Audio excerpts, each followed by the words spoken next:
Hi, and thank you for this wonderful adventure in Schmigadoon. Um, Oh, thank you, Kiara. to me, it was like a real breath of fresh air in TV right now in this moment. It mixes musical and comedy in the form of a TV series. Where did the idea come from, and what are the main inspiration for that story and that form?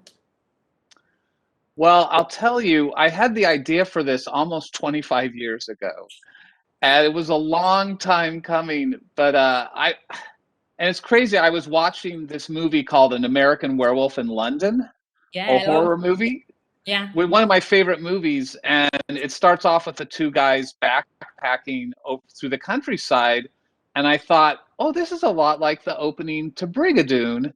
And then suddenly I thought, what if these two guys stumbled upon a musical and got stuck in it? And I loved the idea, but I didn't know what to do with it until, about 4 years ago, I was really interested in doing TV and creating a TV show. And I met with Lorne Michaels' company, and they said they were looking for a musical. And I thought, oh, maybe that old idea, maybe it's time for that old idea. And as soon as I came up with the name Schmigadoon, I knew it was gonna it was gonna work. And it really is. And other inspirations are obviously all those golden age musicals that we love, the Rodgers and Hammerstein musicals, the MGM musicals, Singing in the Rain, one of my all-time favorites. The most important lesson we learn from Schmigadoon is being true to yourself and how hard it is in real life. Yeah, I think it is. It was really an interesting thing to explore that all these characters in Schmigadoon are musical theater tropes, right? We have the farm girl, we have the bad boy, we have the stern father figure, and then we have the uptight school teacher. But the fun thing is that deep down inside, they're more than that. They're yearning to be something more. And then obviously the mayor is not able to be who he truly is. And so it was fun to explore having Josh and Melissa come into this town and help unlock these things, help these people start to change and realize, oh, I can be more than this, which it really is hard to, so often in life people put labels on us, right? And think of us in a very two-dimensional way, but all of us are much more complicated than that.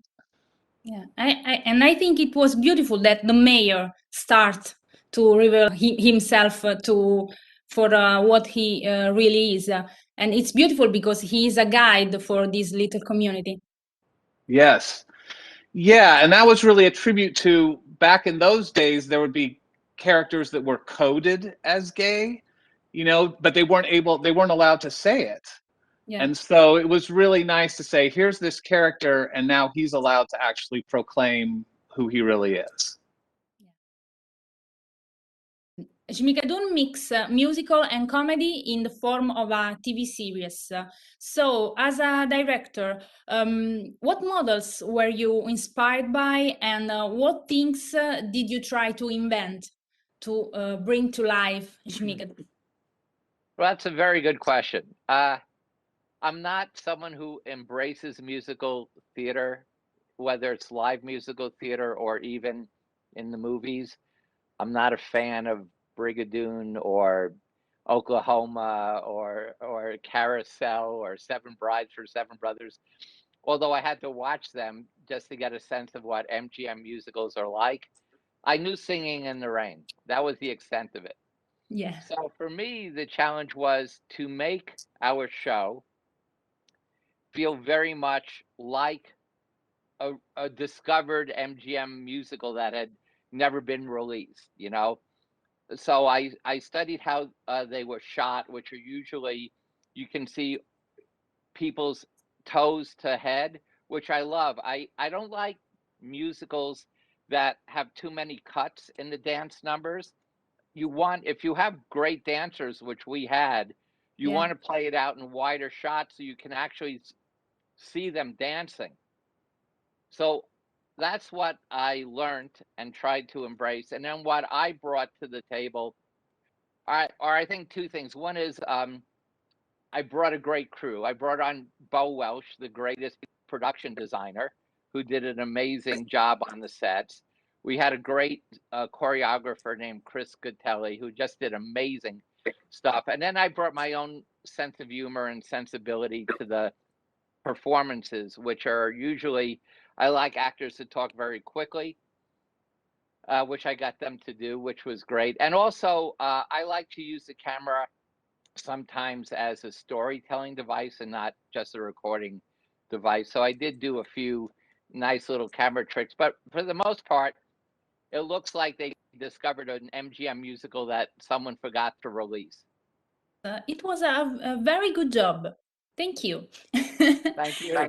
And Mildred's character can be considered something like the villain, but in fact, in the end, we discovered that, as Melissa says to her, she's not a bad person, maybe, but she has to learn. She has to learn to let go things on their own way. So, in real life, how hard it is to let go? It's impossible to let go. I am the worst person to take on that philosophy and try to run with it. I am a micromanager. You know, when I'm not directing and I'm home with my wife and I watch her put the groceries away and I say, you know, sweetie, I call her sweetie. I go, you know, sweetie, if you put the butter in the other refrigerator, and she'll stop me and she'll say, you've got to get a job. You got to go back to directing. You got to stop directing me on where to put the butter in the fridge. So I am the worst person to let go of anything. I think it was a very long pandemic for your wife. It was very, very long.